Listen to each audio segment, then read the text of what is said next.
Hi, welcome. Tonight we are going to have an amazing presentation by Maryellen Burns talking about Sacramento, city of immigrants, and the culinary history, what all of those different groups brought to our amazing city to make it the incredible, diverse city that we eat so many different types of food today. So Maryellen Burns is a culinary historian. She's an author.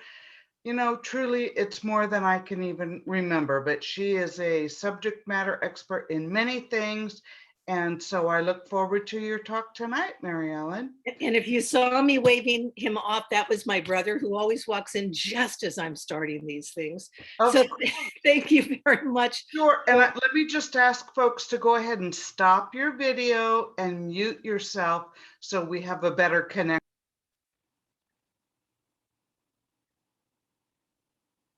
And since Kathy has muted herself, you can start now, Maryellen. Thanks. Thank you so much. And of course, I'm having trouble. There we go. So I just wanted to mention, even though you can read this slide, that the City of Immigrants is really adapted from stories that I gathered under a grant from California Cal Humanities. It was produced in partnership with Elaine Korn, Capital Public Radio, and the Sacramento Public Library for a project called We Are Where We Eat. So I also want to thank the Sacramento River Delta Historical Society, historians William Berg and Kevin Wilhide, I actually did that spelling wrong, and the dozens of others who shared your stories. This project will eventually culminate in a book tentatively entitled From Sutter's Fort to Farm to Fork, the first series of programs that I produced for the Renaissance Society some years back. So for the last few years, those people who know me know that I've just devoted a lot of my energies to discovering the significant role that food, drink, agriculture, our waterways, and diverse cultures have played in developing our region's identity. I have spent thousands of hours in archives, libraries, and museums poring over maps, diaries, journals, ledgers, newspapers, magazines, and books. I've interviewed home cooks, restaurateurs, growers, farm workers, bakers, butchers, barkeeps, and other folks in a 7 or actually 9 county region that touches Sacramento County. Each story took me on a journey through history, time, and place. Tonight, I'd like you to join me on a brief journey that barely touches on how each wave of migration and immigration to Sacramento affected what we grow, cook, and eat. And as I mentioned earlier, there are many stories that I'm not going to share in any detail tonight. The story of the Swiss, Germans, and early settlers who dominated Sacramento for generations and went into the business of breweries and dairies, sausage factories, and meat processing plants. The Croatians and the Dalmatians who opened up oyster saloons, fish markets, and infamous restaurants in Sacramento like the Rosemont Grill. African Americans who really dominating the cooking staffs of Sacramento's earliest restaurants and hotels, many of them trained as fine French chefs in some of the best places in Chicago. The French who opened early dining establishments themselves and introduced Sacramento to rotisserie chicken. Yes, much better than what you get at Costco, but it was as early as 1870, and they would place the chickens and ducks on a rotisserie, and the fat from them would saturate the potatoes that they laid below that, which was a precursor to French fries, of course. And I'm not going to talk much about recent immigrants from Russia, from Thailand, Vietnam, Laos, the Philippines, and dozens of other countries all around the world. All have incredible stories to share. As again, I said, each could take a semester. Alas, I'm going to try to do this in enough time to really engage you in the conversation. I did decide that I wanted to put this into perspective. So I want to begin with the early history of the region and give a brief overview of the ways of migration and immigration to Sacramento. This is a young native boy and his mother holding steelhead trout, much larger than I expected. The Sacramento American and dozens of waterways that intersect them have provided a route for travel and trade since ancient times. Both rivers were once abundant in fish and other aquatic creatures, and notably one of the largest runs of Chinook salmon in North America. The Maidu, Miwok, Nisenan, Winton, Patwin, and other native peoples used vast amounts of aquatic, avian, fur-bearing, and plant resources for shelter, clothes, baskets, and food. They managed the land to enhance the production of plant and animal resources using fire, selective harvesting, pruning, and weeding to produce food and medicine. They made bread from acorns and harvested buckeye, seeds, berries, and roots. They fished and preserved salmon, herring, trout, and sturgeon, ate mallard ducks and some other migratory birds, and feasted on squirrel, beaver, and black-tailed deer. Wasps and yellow jackets were roasted before being consumed. Grasshoppers and caterpillars were eaten whole. I've had them roasted. I don't know that I would want to eat one whole. I don't know if they were alive or not. They bartered with villagers close to the East Bay in San Francisco for oysters, mussels, and abalone. It was the Spanish explorer Gabriel Moraga who was the first European to explore the Sacramento Valley. He noted the really great abundance of wildlife that was in the region in or near our riverbanks: ducks, geese, herons, cranes, antelope, deer, and elk, and provided place names for all the major rivers and landmarks. For those of you in Sacramento, this is John Sutter. Jedediah Smith navigated the American River in the 1820s while looking for a safer route through the Sierra Nevada, followed a decade later by 1830s fur trappers. By the time that the Swiss entrepreneur Johannes Augustus Sutter came and landed at the confluence of the Sacramento and American rivers, he had already gorged on stories of a bountiful land and imagined his future as an agricultural baron. He began with the hide and tallow trade, owning thousands of cows, sheep, and horses, and planted vast fields of wheat. In 1841, he started a distillery and opened his stores of food and drink to immigrants as an inducement to settle on his estate.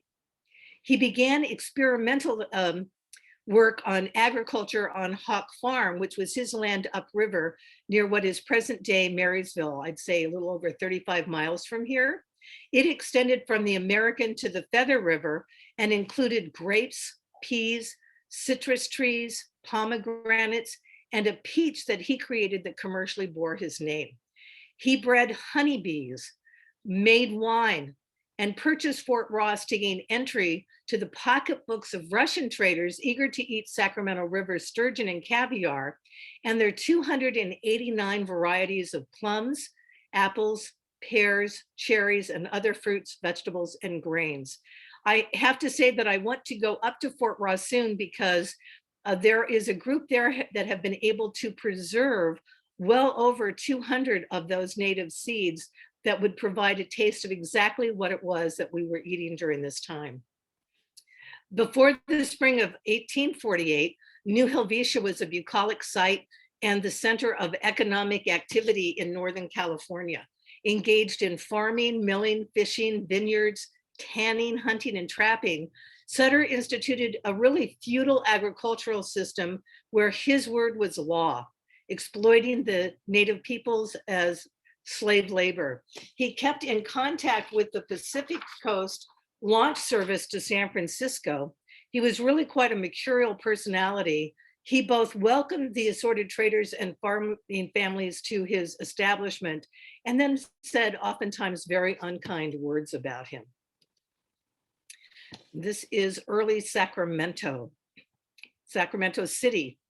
The discovery of gold on January 24th, 1848 dashed his dreams and unleashed the tumultuous forces shaping the future of Sacramento. The city mushroomed up to feed and house them. For those who came to Sacramento from other parts of the globe, and there were at least 27 different countries and about as many, far fewer states, the first thing they noticed was the street food. It came in every imaginable shape, color, form, texture, and content, and impregnated street life with its characteristic fragrance. Wooden stands would line the Embarcadero with grilled oysters, corn, slabs of beef, sturgeon, and salmon. William Devereux, a Frenchman, remembers setting foot on the Embarcadero after spending a riverboat trip next to a Chinese passenger holding a basket of chicken and vegetables and a metal drum. Quote, "Within seconds, the fire is roaring. You can hear the chopping of meat and vegetables being slaughtered, and the familiar smell of chow chow begins to saturate the air. Vegetable and fruit vendors wheel their wares around groups of men, chatting away, mostly drunk, oblivious to the fact that others are having difficulty passing. Even the poor can enjoy oysters from the many stands littering the wharf." Sutter's Fort was soon abandoned, and John Sr. sought refuge by retreating to his agricultural plantation at Hawk Farm, finding consolation in the fruitful soil. Approximately 90,000 people, mostly men, arrived in California in 1849 alone. White and Black Americans were joined by Mexicans, Chinese, Britons, Australians, French, Latin Americans, we were talking about them earlier today, Filipinos, Basques, and Turks. Approximately 29 languages could be heard on any given street corner every hour of the day and night. Restaurants and saloons at the Embarcadero could pick and choose from a wealth of ingredients purchased from local farmers and ranchers and sold at auctions or wholesale warehouses on the wharf. Everything was on offer: fish, fruits, vegetables, meat, sugar, chocolate, caviar, oysters, and exotic canned goods from international markets. Meanwhile, in the goldfield, prospectors, regardless of their country of origin, ate a pretty standard diet of dried pork, boiled potatoes, bread, and beans. Beans and dishwater for breakfast at the Frenchman's, dishwater and bean for dinner, and both articles warmed over for supper, browsed Mark Twain in his journal for January 23rd, 1865. Deprivation and malnutrition, particularly scurvy, were not uncommon among the miners. The Chinese, however, never reported a single case. They boiled their water for tea and imported food from China that had medicinal properties. For those who were more successful, ship's logs, miners' journals, and hotel menus indicate the rich abundance of edibles available to prospectors. The bill of fare for the Columbia Hotel in Sacramento on July 29, 1850, listed 14 entrees, 9 kinds of vegetables, 6 kinds of fruit, and 4 kinds of pie. When you actually look at that menu, and my apologies for not showing it, the food is what we would typically call New England food. All of the restaurants would end up starting with the food from the place that they came from, whether it was the South or whatever, but that was the food of the time.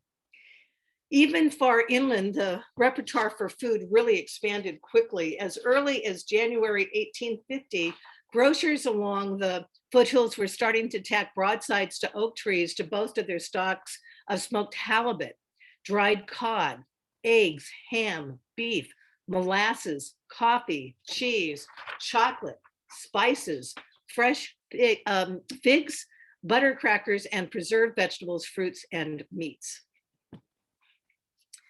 They also had an inordinate and fond appetite for juicy, fancy French food, then emerging as a cachet of wealth and status in the United States. Even if they hadn't already hit pay dirt, they were wildly optimistic that they would, and didn't hold back their hunger for the likes of champagne and oysters. Oysters were so much a part of the Argonaut diet that the oyster beds of San Francisco were soon depleted by 1851, and schooners had to sail farther and farther north to net the prize mollusks.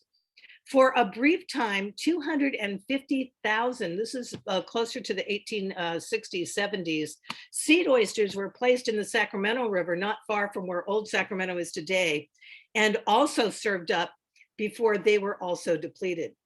The food and drink was so lucrative early in the gold rush that even James Marshall ended up giving up the search for gold. He applied his carpentry skills to assemble barrels, plant a vineyard behind his Coloma cabin, and start to make wine. And although foods arrived from throughout the world, the cross-cultural blending of ingredients and cooking techniques so popular today was really unheard of then. And historians attribute this isolation to differences in language, a tendency among different races and cultural groups to stay within their own communities, and lingering animosities from wars of the recent past, such as between the United States and Mexico. But in one really notable respect, the lure of flavorful, diverse, and cheap food shattered barriers of unfamiliarity and suspicion. Caucasian miners feared, ridiculed, and discriminated against the Chinese, but loved their food. Many Chinese, excluded from the mine, stuck around to open restaurants that were designated by yellow silk flags on the front of their shops. They also flourished in Sacramento, feeding not only traditional meals to Chinese mail workers, but fusion food, or what we now call, American Chinese food, which could include dishes like what we know today, chop suey, fried rice, and some more traditional dishes that the miners would know, like pork chops and gravy, and a spaghetti dish, which we now eat today, is tomato chow mein. There is a restaurant in San Francisco called the Pork Chop House that claims to still provide the recipes that were served by their family during the gold rush, even though their restaurant opened in 1906. By the mid 1800s, the Sacramento River Delta was really a bustling region with steamboats transporting crops from Sacramento to San Francisco. While 49ers passed through on their way to the gold fields, other settlers began to start farming the really rich soils in the Delta to provide food for California and Eastern markets. I am hoping that Tom Herzog is with us from the Delta today and can fill us in with some of that later. In 1861, the California legislature authorized the Reclamation District Act, providing levee construction to make the land more suitable for farming, built by the Chinese, of course, as was much of the outskirts of Sacramento, including Orangeville, Citrus Heights, and Fair Oaks. And although we're not going to cover it today, they built most of the caves and vineyards in Napa Valley as well. By 1930, the swampland had been encircled with levees and was being farmed. The flat terrain, coupled with year-round availability of fresh water, made irrigating crops in the Delta cheaper and simpler than other fertile regions of California. Mass migration really didn't begin until the 1890s, with an influx of Croatian, Italian, Portuguese, Japanese, Korean, Punjabi, and Filipino arrivals. Like most new immigrants, they took low entry jobs in food processing, meat packing, butchery, restaurants, grocery stores, and in agriculture. Prohibition really affected the Portuguese, Germans, and Italian brewers and vintners the most. I'm not going to go into much detail because we've already had a talk on prohibition that you can see on our YouTube channel, but it included large breweries in Sacramento and the largest winery in the world in Rancho Cordova. We even had champagne, the Bugbee Champagne Company in the town of Folsom. During the Depression, this is something that surprised me, a demand for canned goods actually dropped dramatically, and a freeze destroyed half of the region's citrus crop in 1932. That helped to create Hoovervilles. This is one right outside of what is where our home is, Sac State. During that same year, the large migrant camps from folks in the Midwest or from Oklahoma, we would call them Okies, looking for a little agricultural work still available, impacted Sacramento and created these series of Hoovervilles that had once been lush agricultural property. When I was a kid in the 60s, that property, even though it had begun to be a college, was still strawberry fields. The war and the New Deal also offered some relief with the growth of many Army and Air Force bases nearby. An influx of Black workers into the war industry increased the population tenfold from what had been a pretty stable group from our beginnings of about 1,000. A rich nightlife in the West End jazz clubs and restaurants that catered to people of any nationality, Chinese, Mexican, Blacks, you can tell from the group here, whites, were the sole place in Sacramento where people of color could mix with whites equally and vice versa. My brother does a whole show on the Zanzibar Club. One of their specialties was, not surprisingly, Southern fried chicken. It also brought the internment of the Japanese, which we'll discuss later. And again, we could do a whole story about the internment, and on our, I think on YouTube will be Paula Fujiwara's talk on food and power in the internment camps. The 1960s saw the farm labor movement with Cesar Chavez, Dolores Huerta, and Larry Italiong. A major demonstration at the Capitol in 1966 provided Sacramentans with a renewed interest in agriculture and the plight of the farm worker. There are incredible books about this time, including Beasts of the Field, that I really suggest that you might want to take a look at. Of course, what we called ethnic food then, we don't use that term now, was also experiencing a surge as vets returned from the war. They brought us Polynesian food from the South Pacific in places like the Coral Reef. I have Coral Reef lamps. If anybody has been there, they used to be able to write your name on them, and quite a bit of stuff from the Coral Reef, which is its own story. Places like the Tiki Village, Tiki Bob, and then pizza from vets like Shaky Johnson. Although it's interesting to note that all of those businesses were owned by white men.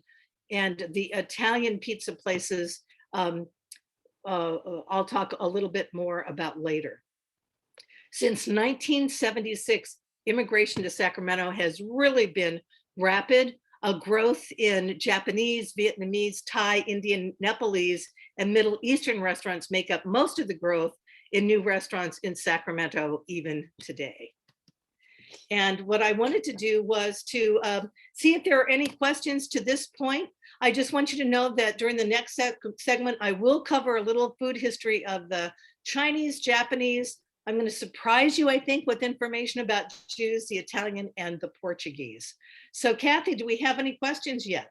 Not yet, but I want everyone to know that I am dropping into the chat the next two events. One is tomorrow, one is next week, as well as the YouTube channel. Maryellen referenced it, and I want to make sure everybody knows where the Renaissance Cafe YouTube channel can be found to view any of our community events that were recorded. Great. So if there are no questions, I'm going to continue to go on, unless you have one, Kathy. Nope, I think we're good. Thank you. Okay. So now I'm going to start talking a little bit about the Chinese immigration by the and we talked somewhat about it. Obviously, so many Chinese came in during the gold rush. One of the things I wanted to stress in this is the West End, which we talked about briefly, and in Old Sacramento, that's where most of the restaurants were. They never had to leave their establishments to purchase foodstuffs to cover. Door-to-door delivery became the norm. And a lot of the Chinese, and it was almost all Chinese truck farmers, lived right outside of the city limits, which was a grid from what we now know as Front Street going to Y Street, which is now Broadway, to what is now basically Alhambra Boulevard. And they were right on the other side of the R Street levee. very close to where the cemetery was. They would just come in and display their wares. They would bring it directly to the restaurant and then just sell to the restaurants. They would also, there were street vendors that would do the same thing and bring food to people's houses, because they discovered very early, one of the things that John Sutter did is people wouldn't walk more than 5 blocks. So if there wasn't a place close by, they would go directly door to door. Some 20,000 Chinese immigrants from the Pearl River came to make their fortune. They brought or imported their foodstuffs from China, boiled their water, and practiced herbal medicine that kept them healthy. They were soon cooking for other miners, realizing that there was much more gold to be found cultivating the soil and providing food and provisions to the white community than in the rivers. By 1852, the governor of California was already introducing legislation to limit Chinese immigration. Sadly, California was one of the worst of all of the states when it came to anti-Chinese sentiment and later anti-Asian sentiment. Soon, one of the only occupations that was available to Chinese men was to do Western cooking. And that was because they could actually come and work in a restaurant in a management capacity, even though they couldn't actually serve. One of the things that I've heard, and I apologize, this might have been in our interviews that we did down in the Delta, but there was Tian Lao, who would knock on the door of local restaurants, boarding houses, and home kitchens, and then say in near perfect English, "I hear you want a Chinese cook." They were literally the only English words he knew, and later he would memorize English phrases to do shopping outside the Chinese community. There were 26 food places, and this is a picture of old Chinatown. There were 26 food places, eventually became clustered on I Street between 2nd and 5th. They constituted the core of Chinatown's economy. It was also an elaborate marketplace. Besides 9 general grocers, there were also 4 fish merchants, 2 vegetable stores, 6 butchers, and poultry retailers. They offered ready-to-eat meals in restaurants, food stalls, and groceries, predating today's takeout medium more than 150 years ago. Restaurants and restaurant advertisements in the Sacramento Bee would boast that Chinese hands had never touched their food, either as growers or servers. This was about the same time that the town of Locke was built and inhabited exclusively by the Chinese.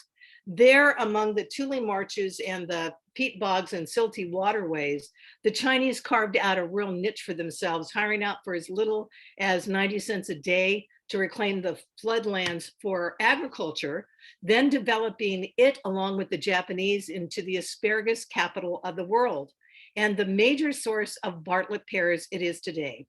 Hardworking and culturally savvy, many stayed on as sharecroppers and farm laborers.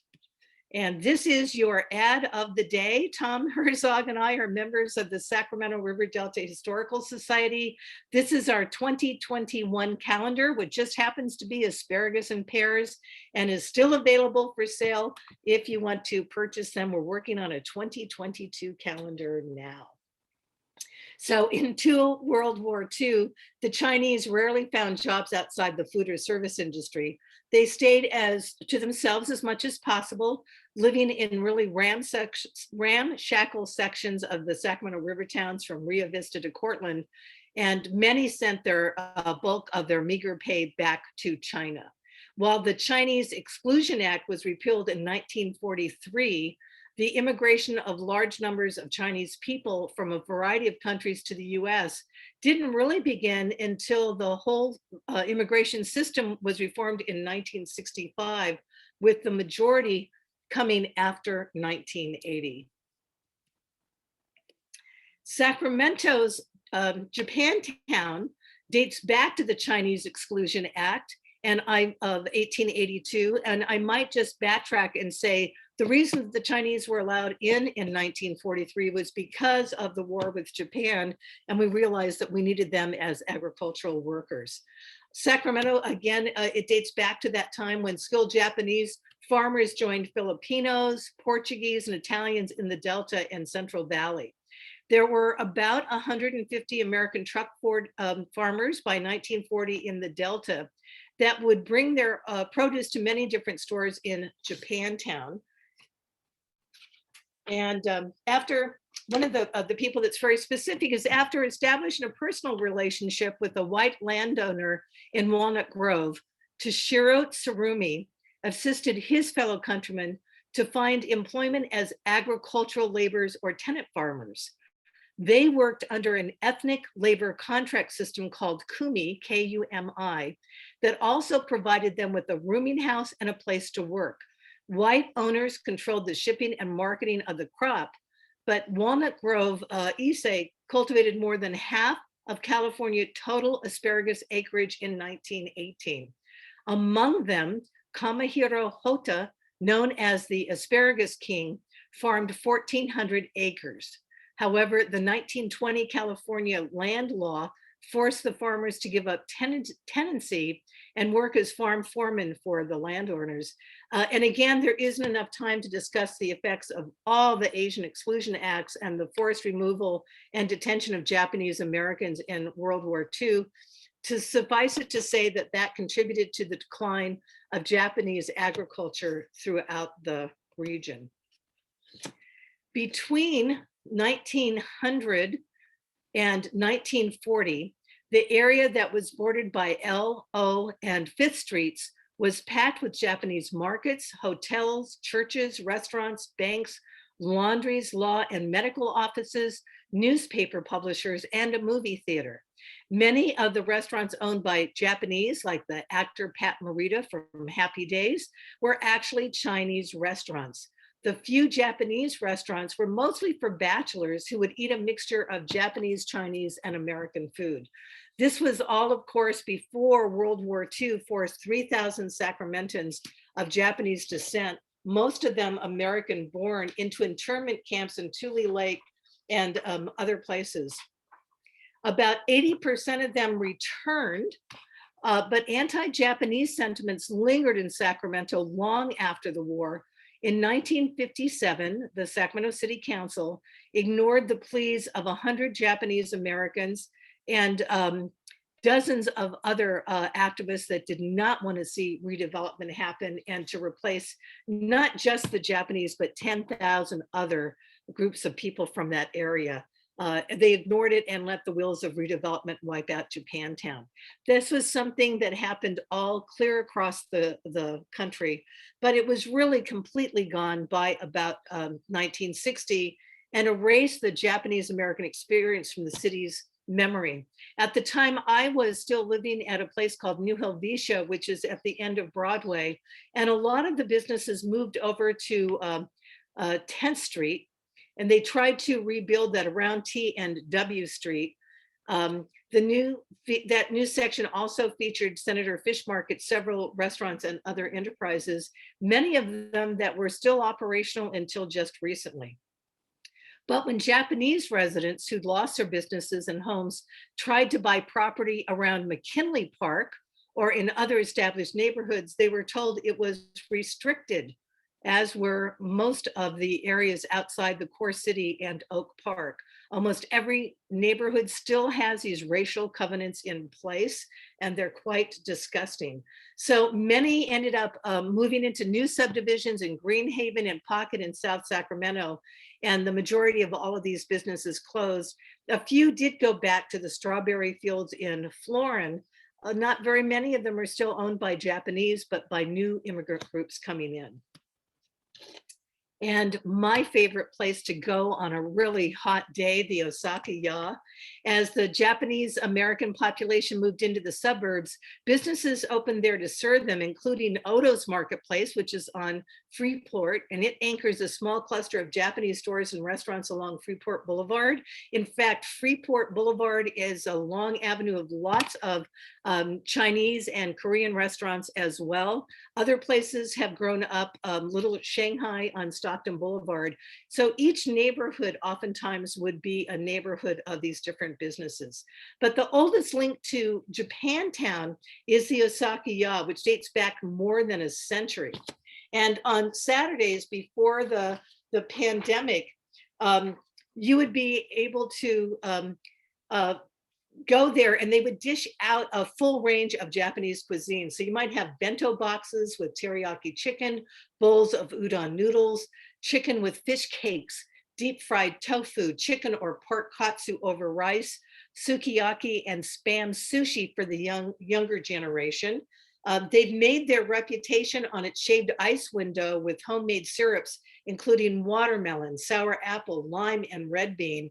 They still produce 30 varieties of mochi and manju, sweets made with rice or cake flour, the only still available in California. There's also one of my favorite places, June's Cafe, that had been Kay's before that, in which you got old-fashioned food, but like many places, COVID has eliminated it. And a story that I thought you might not have heard too much about, and that is the Jewish farmers. After the gold rush boom really turned to bust, Sacramento agriculture and commerce became the region's defining enterprises, and they attracted hundreds of Jews who left the persecution, poverty, and pogroms of Eastern Europe to settle here. We had one of the very first synagogues in 1850, B'nai Israel, which is also on Riverside Boulevard. In 1874, David Lubin, who was a Polish emigre whose family left Poland because of laws that banned Jews from owning land, holding political office, drifted to California. A lot of people like Levi Strauss also drifted to California or to the United States because only the eldest son of families could even marry, and oftentimes Jews couldn't marry at all. He ended up working at odd jobs until he had enough sufficient funds to open up something called the Mechanic Store in Sacramento.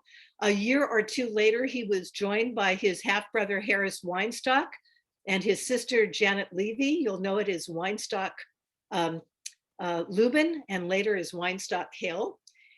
They joined the dry goods business and soon became the largest mail order business on the West Coast. He soon became impatient, though, and wanted to do more than just run the family department store. His interest in agriculture and the problems of farmers had already led him to create a new kind of overalls, a clod crusher and cultivator, and 8 additional agricultural patents.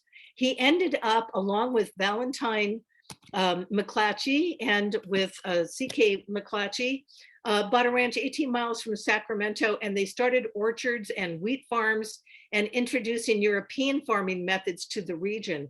These were intensive things that used less water that we had been using up to that point. His success led him to formulate the Fruit Growers Association, which was a cooperative marketing group that allowed non-white farmers to join. I give a talk last week about the public markets and farmers markets, whites only in many of those. And so there were other collaborations of people of color had to form their own. In the early 1880s, with Jewish immigrants arriving in America in massive numbers, Jewish leaders began to form organizations to settle the newcomers on farms and assist them financially to pursue agriculture rather than funnel them into cities where they might be marginalized in ghettos, like on the Lower East Side. So Lubin and Harris decided to join the effort and offered space for 10 families to begin a Jewish agricultural colony in what would become Orangevale. And I don't know if any of you live in Orangevale. Moses Wolfhoftig took him up on their offer, settling his mother, his brother Peter, and family on one of the plots. They had no, and this is actually his family back in Russia. Moses was a printer, Peter was a lawyer by trade, but soon each family was successful enough to purchase 10 acres each.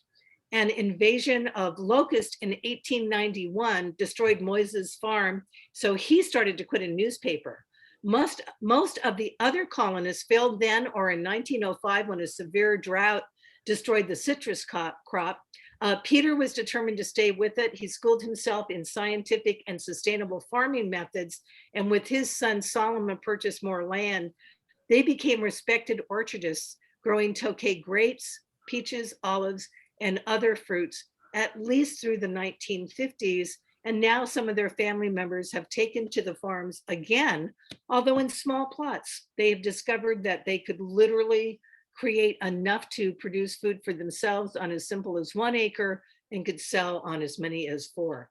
And Lubin became the director of the International Society of the Colonization of Russian Jews in 1891. He traveled and campaigned extensively later on behalf of tariff reforms, along with subsidies and protections from farmers. His son Simon helped develop a proposal for an international chamber of agriculture. And in 1896, Lubin moved to Europe to found the International Institute of Agriculture to help farmers share knowledge, produce systematically, establish a cooperative system of credit, and have control over the marketing of their products. It is still a permanent part of the UN. And if you go to Rome, he is highly honored throughout the city of Rome. The Italians. The Italian immigrants established themselves in mining, cattle ranching, lumbering, construction, and stone masonry, fruit and vegetable marketing, gardening, grocery, olive oil, restaurant, hotel, and boarding house, and obviously vineyard and the wine industries of the California gold country during the gold rush and after, large settlements in Newcastle and right outside of Sacramento, some in the Delta as well, and large swaths of Sacramento. But it was the mother lode where so many ended up going, and they ended up being really isolated from the major population centers. So they were dependent on local market gardeners and ranchers for their foodstuffs. Attracted by mining, they turned to that market gardening and farming to meet the demands of the local population for fruits, vegetables, meat, and dairy products, grain and wine. And by the 1860s, they were operating most of these agricultural enterprises. By 1880, around 1,200 commercial market gardens were being operated in California by an estimated 10,000 people from the region just around Genoa, Italy, who dominated the industry. Women as well as men worked raising the vegetables. The plowing and cultivating was done with horses, while the hoeing and cultivating of small plants was done by hand with something called a zappa, which was a short-handled Italian hoe. The Italians also played an important role in developing the early olive oil industry in the foothills. The Orsi family in Roseville was a major producer of olive oil until the mid-20th century.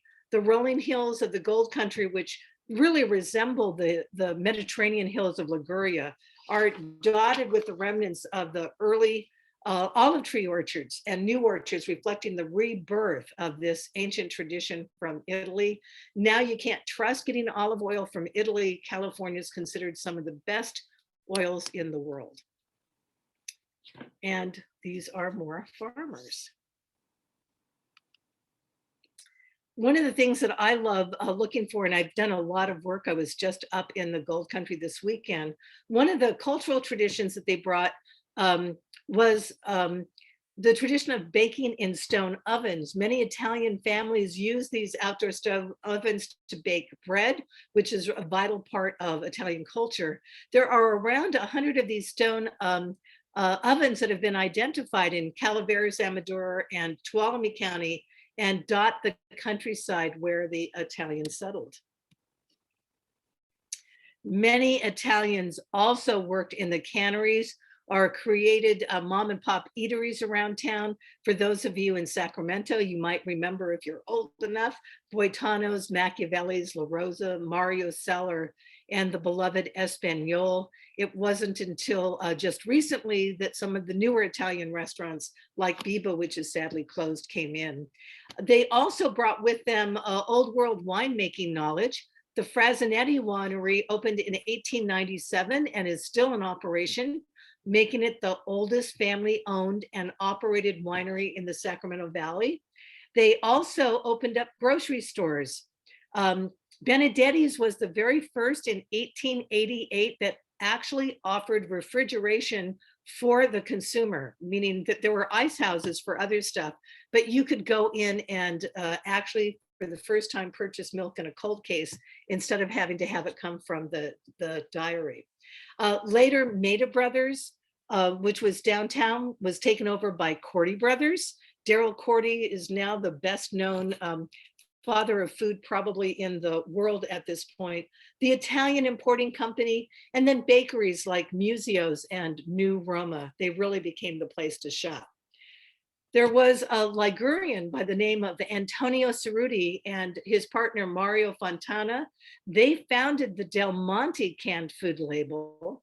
And Giovanni Lombardi built the Lombardi Winery in El Dorado County that is now the Boger Winery in 1870, which has been in continuous operation. And even though he only had a chocolate shop for a few weeks, literally in Sacramento, we might know the name of Dominic Ghirardelli. He would travel all the gold rush towns selling chocolate and candy, finally settling in San Francisco. Other Italians ended up migrating to East Portal Park area in Sacramento, where again, the Espanol Cordy Brothers Quality Market and Italian import company gathered. And they really sprang up because there were so many Italians in that neighborhood that they wanted to be able to sell to specifically Italian home cooks. Later, that expansion really created a new kind of taste bud for all of Americans, or all of Sacramentans. What I really wanted to talk about, however, was tamales. And this is going to be another surprising story because it was the Italians who brought tamales to Sacramento as early as 1872. And that was by the Barberia family. They had moved to Stockton and they met a Mexican woman making tamales, selling them from a cart. They thought it was the perfect street food and could be peddled to workers from all three shifts at the local rail yards and other 24-hour businesses, and there were many. They apprenticed with her and created a signature dish, returned to Sacramento and set up shop. Others followed suit.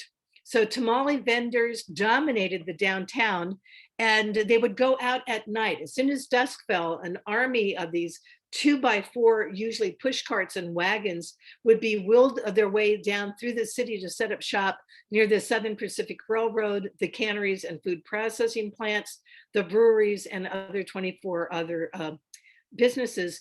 But other vendors would also join them. On the menu was everything from popcorn to pig's feet, oyster cocktails to sandwiches, but the majority of them ended up hawking tamales that were prepared elsewhere and kept warm in steam buckets.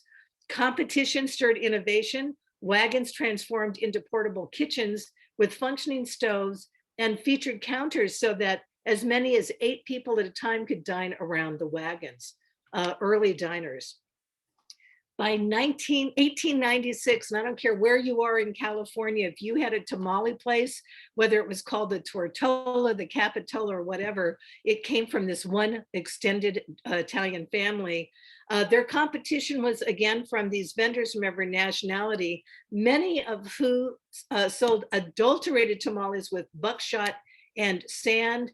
If you want to have fun, I have to tell you, reading some of the early newspaper accounts of the Tamale Wars, it's a talk I'll do specifically sometime, is quite fascinating. And the Capitola tamales would become Capital Tamale Cafe at 9th and 11th Streets. It moved. Racism against Mexicans, however, convinced them and others across the state to refer to their product as chicken Spanish, bean Spanish, and other Spanish dishes. They claimed that that was from the early Californios, but in reality, it was racism against Mexicans. Almost all of the cooks at the Capital Tamale were either Filipinos or Black. To be honest, I ate there a long time and I never remember even meeting a Mexican worker. If I am wrong, please someone correct me. From the Sacramento Union on the 5th of September, 1896, I know we're going a little bit backwards, they did their first ad and it said, "An experienced Spanish cook has been employed whose concoctions will be served all day as well as night. Here may be obtained at all hours frijoles, enchiladas, chili con carne, tortillas, as well as tomatoes, tamales and chicken Spanish, all nutritious and healthfully stimulating. Beer and fine claret is served with food when desired. The arrangement of the stalls, the tables, is such as to ensure privacy tempered by respectability." And as many of you who live here know, the Capital Tamale was really the gathering place for the city for generations to come. One other thing I wanted to mention was it was a Mexican Lebanese chef, Jerry Franco, who encouraged Randy Pergary to put in a stone pizza oven in his newest restaurant and transformed how we end up eating Sacramento today. And then we have the Portuguese. The Portuguese pioneers from the Azores flocked into the Freeport-Clarksburg area in the 1850s, later moving into what we now call the Pocket. They were engaged primarily in fishing and farming along the Sacramento River. And these pioneers ended up building a really vibrant community. A large Portuguese and Italian community also formed in what is now close to where I live, the Newton Booth neighborhood. In 1871, one of the first important commercial wineries, Eberhard and Lockman, was built on our street between 21st and 22nd Street. That's basically where the Sacramento Bee, which is no longer, the building's being sold, is at. The brick building was enlarged in 1874 to a storage capacity of almost 500,000 gallons. And in 1888, it was sold to Freeport resident Manuel Silva Neves, who renamed it the California Winery. There was also a brewery right next door. He owned 2 other wineries and hired a lot of his fellow countrymen. He was worried, however, that many of his workers were making their own wine and they lived in the neighborhood. So he encouraged the city council to pass a smell ordinance that prohibited smells to emanate from houses from the hours of 9 a.m. to 9 p.m. in an effort to be able to cut the home brewing and winery business. And I don't have a picture of it, but one of my favorite places to go is the Trap. It is a dive bar saloon. They claim to have opened in around 1860, but it's more likely didn't really start until about 1906 as Pimentel Saloon and Grocery. Although there was probably something there. The Festa was still going strong in 2019 and hopefully will return soon. And this is just a sample from the last Festa or Festa that was held. And just briefly, I'm going to talk a little bit about the Mexican workers. 92% of all agricultural workers in California, now this is pre-pandemic, are Latino, and it surprised me the majority is still men, not women. Many have ancestors that came through the bracero program, and bracero is a word for one who works using his arms. And this was a series of laws and diplomatic agreements initiated in August of 1942. The agreement guaranteed basic human rights, sanitation, adequate shelter, food. The program ended in 1964. And I just want to, again, say that had 150,000 braceros moved or entered into California at that time to produce food that primarily went for the troops in Europe and Japan, we might not have won the war. They also would tend the fields using a short hoe referred to as el bazo diablo, or the devil's arm. It forced them to stoop over and caused many debilitating back injuries. The hoe was banned in 1975. If Tom is here, he might correct me, but I believe that there is no way that you can do asparagus without still a hoe that's not much better, that is still being used by especially Portuguese and Italian workers in the Delta. Emilio Santiago came to California with his wife Sylvia during a surge of 1980s immigration. Quote, "We slept under the bridge, covering ourselves with newspaper because there was no housing to rent for farm workers." And he told me that a few years ago when we were seated next to each other at Hawk Farm and Provisions, one of Randy Perrigary's businesses. And that was at the time a downtown restaurant with a Portuguese American chef and all Mexican American line cooks. If we could afford to take a break, we would head to the taco truck that lined the river. One day, Sylvia calculated how much we were spending and decided to offer a hot meal and bring it to us in the fields for $3. She then started cooking for the farmer's wife, who gave us a place to live. She also made tamales and sold them to local restaurants. Our children no longer chase the harvest. 2 of them went to culinary school. They are opening a farm-to-table Mexican restaurant in Sutter Creek with my brother and his wife. And that, I think, is a delicious irony and a great place to stop to ask if you have any questions, insights, or observations. Couple of comments, Maryellen. Okay. When you mentioned Little Shanghai. I'm sorry, Little Saigon. Okay, all right. That was one of the clarifications. And then the pronunciation, they're saying mochi instead of mochi. Yes, you're absolutely right. Okay, good. And then one of our participants knew the daughter of Tofanelli. Her name was Giovanna. They were good friends. And I hope that she is still around. I would love to talk to her. Tofanelli's, when I was a kid growing up, had a ravioli factory that was right off of Broadway. I don't remember exactly what the location was, but they still made the best ravioli possible. Cordy Brothers has been using the same recipe for their ravioli from his grandmother since 1947. So if you want to get a taste of what the past was like, their sauce is almost identical. And in the foothills, a lot of the food we just ate at Teresa's this weekend, and their food is from recipes from 1921 as well. And I see that Karen Yees has her hand up. So Karen, unmute. And please correct anything that I said. Oh, no. It's always informative. This is not exactly on the subject, but David Suhu. Of course, David's a good friend.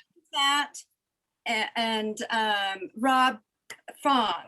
Mm-hmm. A meeting about the Electrification Ordinance. Have you heard about that? And I was wondering if anyone else on this panel has heard about it.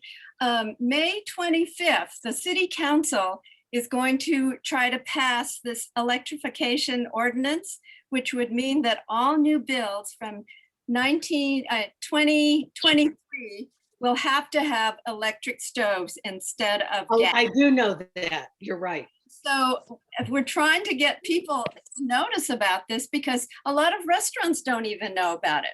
And if you have to retrofit your restaurant from a gas stove to an electric, it's going to be an enormous expense.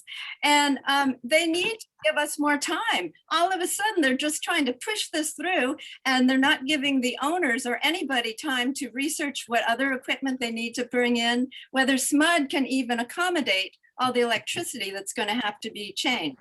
And Karen, you know this for yourself. You cannot do a stir fry without a heavy gas flame, powerful gas flame. You cannot do that in induction. There's no other way. And so I did see that just today, and I apologize, I didn't know what the thing was. So I would love to, anything that I can do to help in that. Before I go to Tom, I do want to make, if I can make some observation about David Suhu and his family. David Suhu's family, when I was a kid, they owned the Teacup on 21st Street. There's now a Teacup later on. They ended up opening up, I believe, at the Ming Palace, the Ming Tree. David, I think, is still the best chef, along with Jim LaPerriere, if his dad is here. I mean that sincerely, that has ever come out of Sacramento. He owned about 9 different restaurants, including Bamboo, Shinwa East West, that changed really our concept of fine Chinese food. I mean, very, very definitely. And his talks, he does talks in Locke and everywhere about the Chinese and the gold rush. He's the most knowledgeable person. And I am hoping to have him do a panel later with his wife on from bagel to bow. But he's wonderful. So thank you bringing him up. Tom. Hello. Hey, guess what I have? What? Will you? I got to get it on the TV. Hopefully close on. Do you have one of the hose? I have me a short. I'm using it right now. I'm out in the garden working. See here? I'm cutting weeds with it. Hey, they're still useful. They still are. It's I've been just using short handle hose for years, and I got a good back. So it's. I thought I'd bring that up, but anyway, thank you, Tom. are you going to talk any on the Germans? Are you going to talk any on the Germans? I was hoping that you and the dairies. yeah, I was going to say, if you could do me a favor, I knew you were going to be on here. I wanted to save, you know how I like to spread this.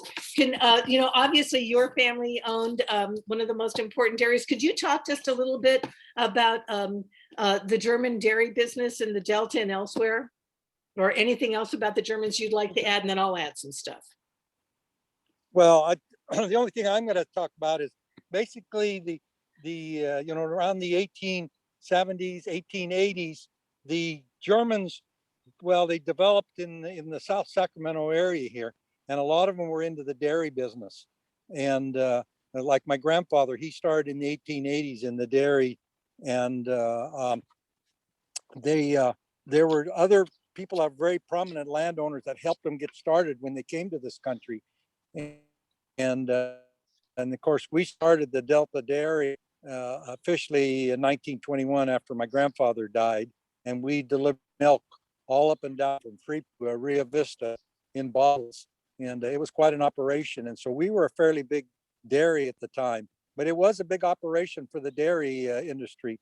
Also, a lot of the Germans, some of the Germans got into the meat industry too. Mm-hmm. I had on my grandmother's side, was involved in Sacramento, in what's called Sacramento now, and that was Hauser Meat Packing Company that developed down in Southern California. That was a brother, but they continued on in Sacramento later. So there was a lot going on back then, and so it's quite interesting. I'll let you go ahead now because you have a lot you know more than me on the German, okay, well, German cooking and that end of it. So, well, and thank you. And again, I feel like there's whole talks that I could just do on the grade B dairies that were in Sacramento. And those were dairies that sold not for the primary market, but for making cheese, milk, and others to large conglomerate. One of the things that I will mention is that then, as in now, 98% of all the food produced in Sacramento County goes directly to the processing plants and the packing houses, and is not sold directly to the consumer.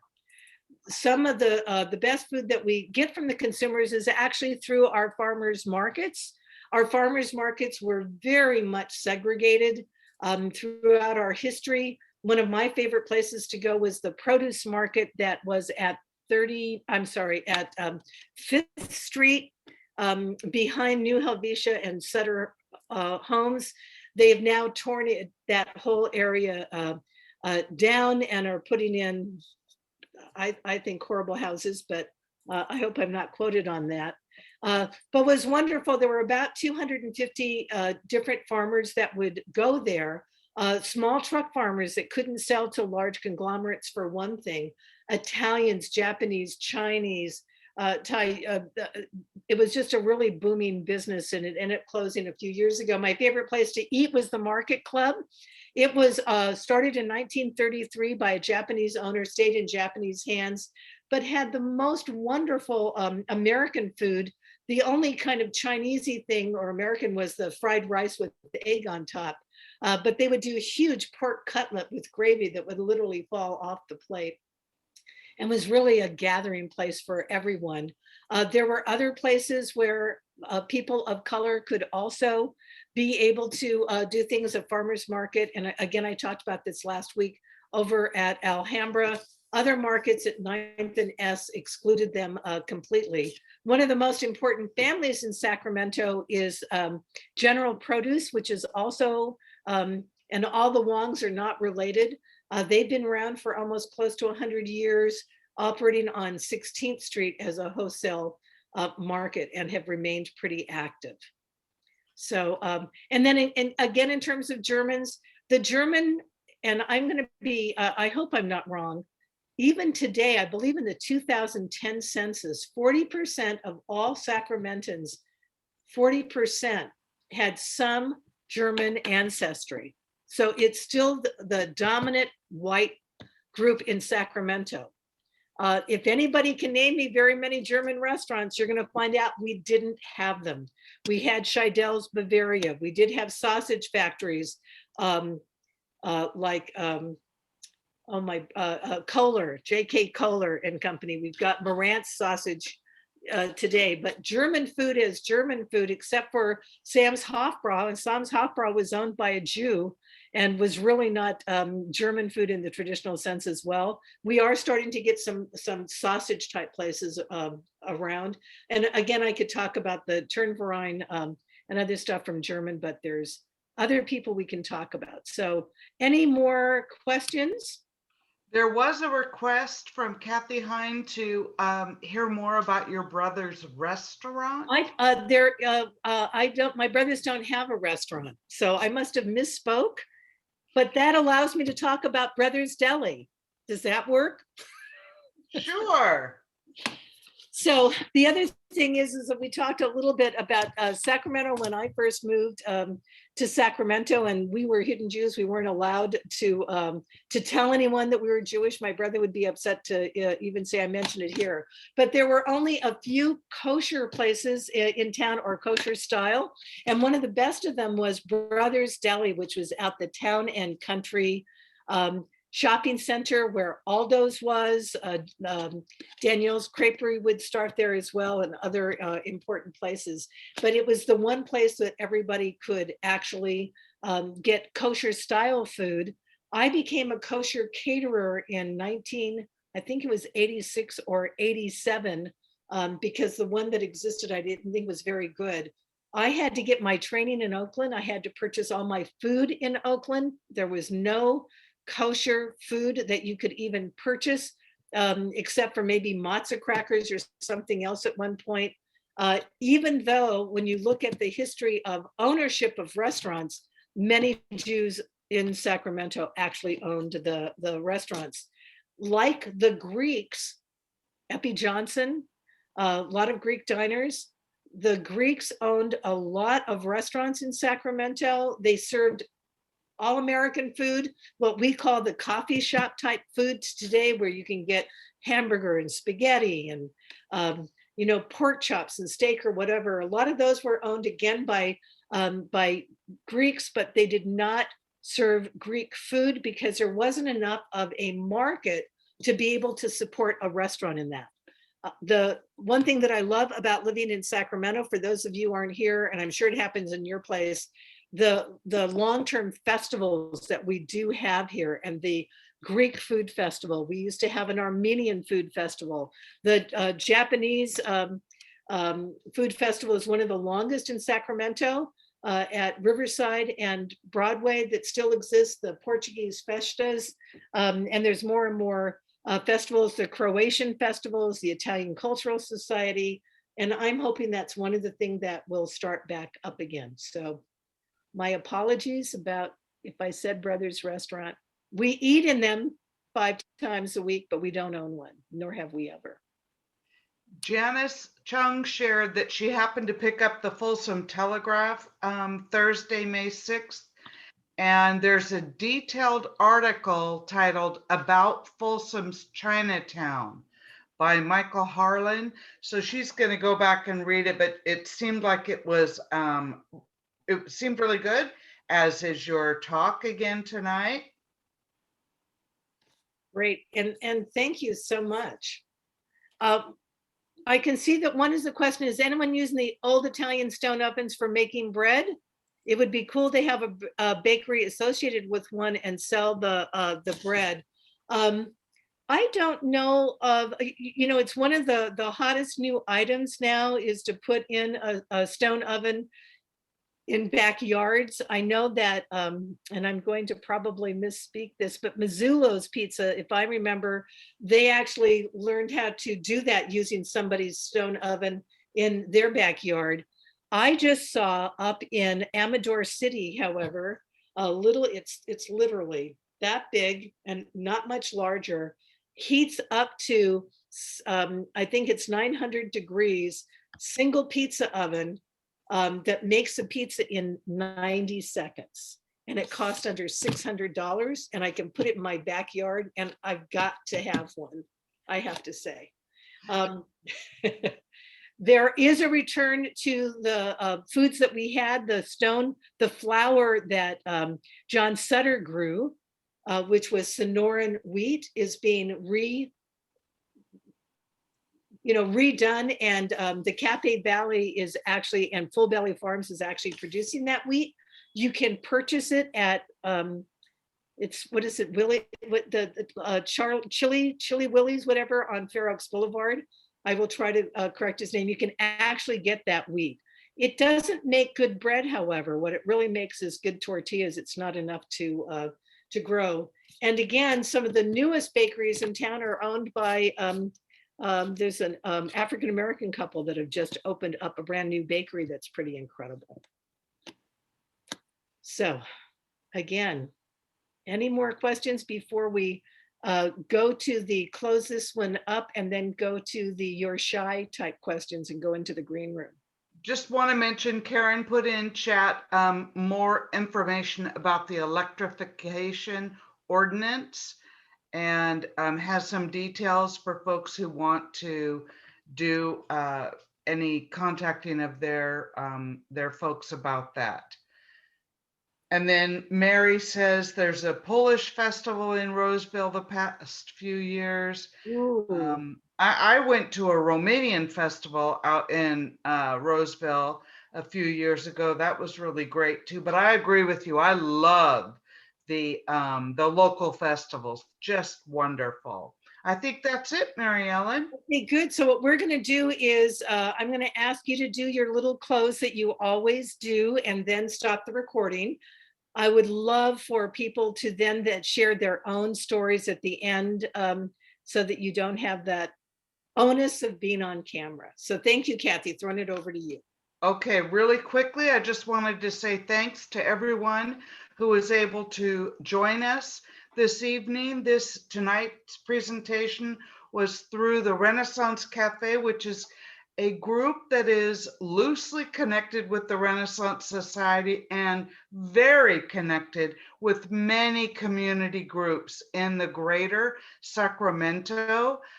Tom is in the Delta area, and he is very involved in the Historical Society down there.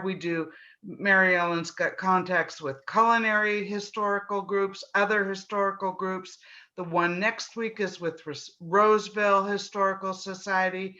I'm also connected, as are several members tonight, with the Friendship Force group, who is a cross-cultural local group. We have them all over the US and actually around the world, but the Sacramento Friendship Force group it loves to explore different cultures, try to understand, what might be typically be perceived as a barrier, and then ultimately overcome any barriers leading to friendship. So Renaissance, for those of you who might not be aware, I'll put all this in the Eventbrite recap email, but Renaissance Society is for lifelong learning.